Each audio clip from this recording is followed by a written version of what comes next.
Hi, this is Luvian. Welcome to this video. In this video, I will explain about Checkmatch Commission. This is one of the 13 ways to earn ni I Am Worldwide. So, paano ba nag-work ang Checkmatch Commission? Ito, ma-unlock mo siya kapag ikaw ay mover. Sabi nga dyan, you are entitled to an additional commission from all of your direct referrals sales match commission income. So, ibig sabihin, ito, additional na lang na income na makukuha mo every time na yung direct referral mo, nagkakaroon siya ng sales match commission income. So, magkano ba ang makukuha mo? Depende ngayon yung makukuha mo kung ano ang package na in-avail mo. If you are a Jade and Platinum holder, you are entitled to get 10% of your direct referral sales match commission income.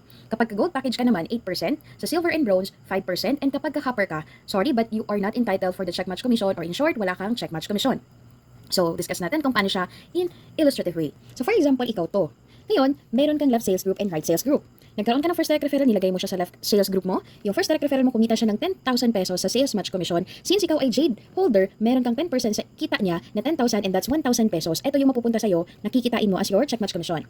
Ngayon naman, since masipag kang mag-DR, marami ka na DR, yung second direct referral mo, nailagay mo siya sa right sales group mo.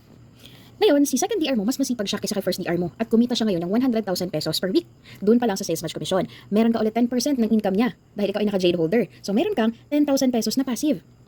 Eh what if masipag ka talaga mag-DR? Kasi dito, the more na marami kang DR at the more na tinutulungan mo sila, mas the more na malaki ang kikitain mo. Kahit saan yan na ilagay, kahit nasa left or nasa right yan, as long as it's your direct referral, lahat ng direct referral mo na kumikita, na tinulungan mo at nagkaroon ng sales match commission income, meron kang makukuha ang commission din, and that's the check match commission. So let's say, yung third direct referral mo ulit, mas sinipagan, mas malaki ang kinita kaysa dun sa first DR mo, sa second DR mo, kumita ngayon ng milyon. 1 million ang kinita. Per month, let's say na lang monthly to. Kumita siya ng 1 million in a month, and you'll get 10% dahil nga ikaw ay naka-Jade package. So, meron ka ngayon 100,000 pesos, passive yun. Wala kang ginawa, tinulungan mo lang siya. Meron kang 100,000 sa third direct referral mo.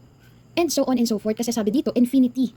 Infinity ito, kahit na umabot na 4th, 5th, until 10th direct referral mo. As long as kumikita yan sa sales match commission, tinulungan mo, meron kang kikitain dyan. Depende na lang sa kung ano ang package mo, magde-differ kung ilang percent ang makukuha mo sa income nila. So, dito pa lang, kung ito-total mo na, sa first DR mo pa lang, kumita ka na ng 1,000. Sa second DR, kumita ka ng 10,000. Sa third DR mo, kumita ka ng 100,000.